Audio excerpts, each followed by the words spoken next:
Silakan. Terima kasih Datuk Yang Dipertua. Bismillahirrahmanirrahim. Assalamualaikum warahmatullahi wabarakatuh. Salam sejahtera kepada semua ahli Dewan Mesyuarat. Terlebih dahulu saya ingin mengucapkan menjunjung kasih kepada Seri Paduka Baginda Yang Pertuan Agong serta Majlis Raja-Raja di atas penolakan darurat baru-baru ini. Sekiranya darurat berlaku, nescaya saya tidak dapat mengambil bahagian pada belanjawan petang ini. Dan juga ingin mengucapkan salam takziah kepada keluarga Allahyarham Datuk Hasbullah MP Great, Datuk Yang Dipertua. Dalam masa 10 minit ini saya cuba ringkaskan poin-poin penting supaya ianya mudah difahami dan harap dapat diambil perhatian serius apa yang akan saya sampaikan nanti. Dalam semakan saya daripada ucapan belanjawan 2021 yang lepas serta ucapan daripada rakan-rakan MP banyak menyentuh dasar-dasar jangka masa pendek dan juga penyelesaian segera bagi menghadapi krisis COVID-19. Di sini saya ingin menyentuh dasar infrastruktur negara dalam masa jangka sederhana bagi menghadapi krisis pandemik COVID-19 ini. Ketua Pengarah WHO Pertubuhan Kesihatan Sedunia, Dr. Tedros Adhanom mengambil contoh Spanish flu yang menular tahun 1918 hanya berjaya dikawal dalam masa tempoh 2 tahun. WHO juga menyatakan coronavirus akan menjadi endemik seperti HIV yang tidak akan hilang. Pengarah kecemasan WHO, Mike Ryan, berkata adalah sukar untuk meramalkan bila pandemik ini akan berakhir. Sehingga kini tiada negara-negara yang mengaku telah menemui vaksin pandemik ini. Tapi pandemik COVID-19 ini telah berlaku lebih 11 bulan di negara kita. Datuk Yang Dipertua, dalam masa yang singkat ini saya ingin menyentuh 5 perkara. Yang pertama, strategi masa depan pendidikan.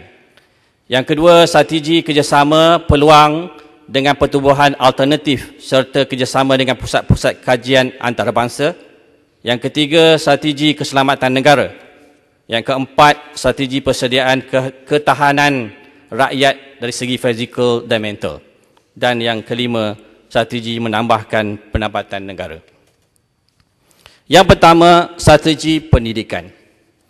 Jika kita lihat peruntukan pendidikan sekitar 50.4 bilion atau 15.6% daripada perbelanjaan keseluruhan. Kalau saya disebut di sini, dia merangkumi banyak, ya. Tapi persoalan saya, peruntukan yang besar ini akan hanya kita melihat dari segi figure atau number sahaja. Ia tidak akan menjadi kenyataan. Ya. Tidak kepastian bila COVID-19 akan berakhir. Tidak pasti bila PKP akan berakhir.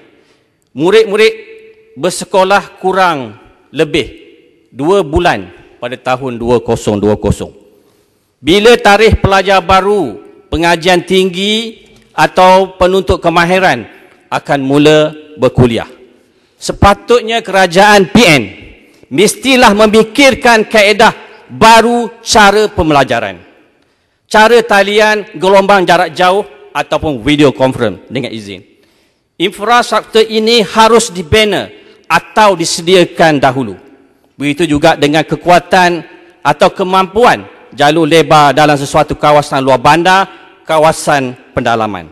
Kena ambil kira faktor gangguan lain seperti bencana alam, sabotaj dan sebagainya. Setuju dengan cadangan Puchong semalam, kita kena fikirkan bersama ya era satelit untuk pendidikan yang akan datang untuk menghadapi COVID-19 ini. Yang kedua, strategi kerjasama dengan perubatan alternatif. Kalau di negara China, perubatan tradisional China bekerjasama membantu hospital kerajaan. Di Malaysia kita ada beberapa persatuan perubatan alternatif yang mana KKM boleh berkolaborasi dan mereka dapat persatuan ini seperti akupuncture, homeopati, ayurveda, perubatan tradisional Cina dan perubatan tradisional Islam dan sebagainya. Bagi mereka tanggungjawab bersama menghadapi COVID-19 ini. KKM juga hendaklah berkolaborasi juga dengan pusat-pusat penyelidikan di luar negara bagi mendapatkan data-data baru dan input-input yang terkini. Mengapa saya menekankan perkara ini? Kerana kita ada agensi yang layak dan ada kemudahan untuk KKN bekerjasama dengan agensi biokeselamatan. Dulunya di bawah KEX, sekarang di bawah Kementerian Air dan Sumber Asli. Biokeselamatan bukan sahaja boleh membuat kajian berkenaan pengubahsuaian DNA tumbuh-tumbuhan, malah ia juga boleh membuat kajian terhadap haiwan-haiwan yang membawa COVID-19. Kepada Tan Sri Dr. Hisham, Ketua Pengarah Kesihatan, sesungguhnya kami menghargai jasa anda. Anda seorang yang berani dan bertanggungjawab. Yang ketiga, strategi keselamatan negara. Pengasas Microsoft, Bill Gates, pernah memberi amaran mengenai betapa mudahnya virus dicipta secara genetik sehingga mampu membunuh lebih ramai manusia berbanding dengan senjata nuklear. Namun begitu, kata beliau seperti dipetik dalam Washington Post pada 2017, tiada satu pun negara di dunia bersedia menghadapinya. Penularan COVID-19 juga tidak terlepas daripada dikaitkan dengan perang biologi dan teori konspirasi.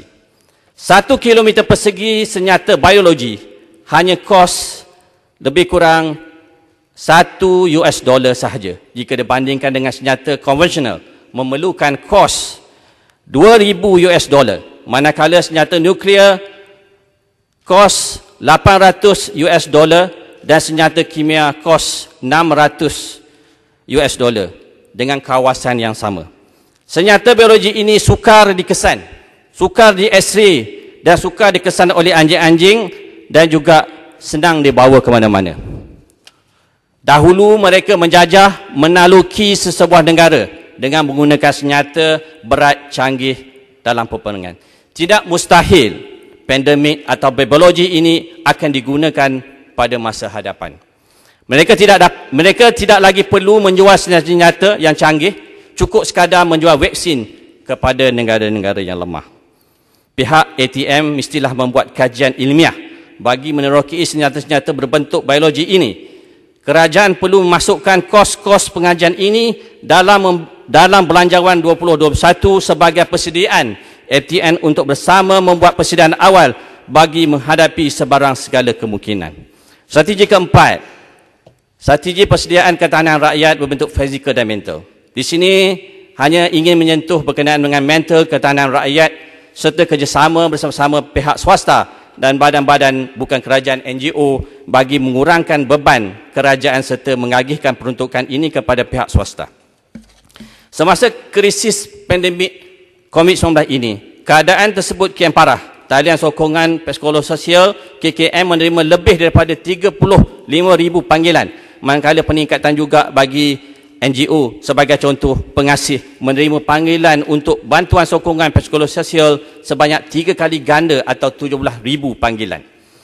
Cadangan saya adalah supaya pihak kerajaan membahagikan sebahagian dari perkhidmatan rawatan, pemulihan dadah serta penjagaan kepada NGO ini oleh kerana pendekatan dijalankan NGO terbukti lebih berkesan dan menjimatkan. Dan strategi yang kelima, itu menambah pendapatan negara.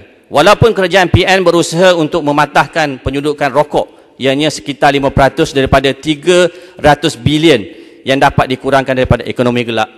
Untuk memastikan ekonomi gelap ini dapat dikurangkan serta untuk menambah pendapatan negara, kepakaran dalam menghadapi jenayah kola putih dalam PDRM, SPRN perlulah ditingkatkan dan tahap integriti rasuah serta salah guna kuasa mestilah dinilai dari masa ke masa.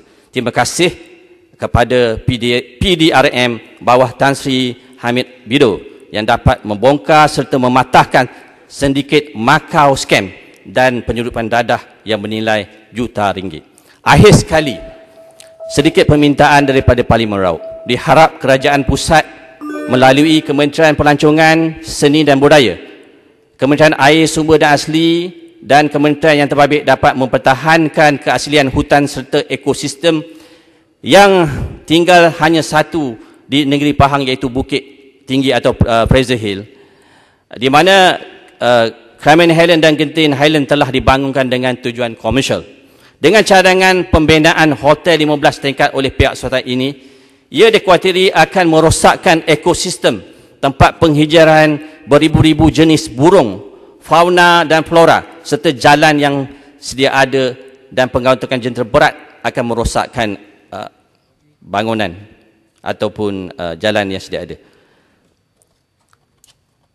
Dan diharap juga projek 18 juta pembinaan loji air baru harap dapat disegerakan di Parlimen Raut.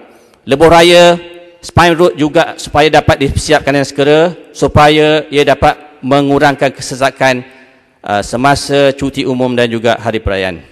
Dan akhir sekali, diharap pengusaha kebun buah durian Musang King dapat diselesaikan dengan semangat menang-menang, rakyat diutamakan. Seperti saranan saya dalam ucapan yang lepas, di mana pihak kerajaan negeri dapat duduk bersama bagi memajukan Parlimen Raut dengan kerajaan pusat seperti eko pertanian lestari dan eko pertanian untuk mewujudkan peluang-peluang pekerjaan setempat di Parlimen Raut. Sekian, terima kasih. Terima kasih Yang Berhormat Raut. Saya menjemput Yang Berhormat Rompin seterusnya. Silakan.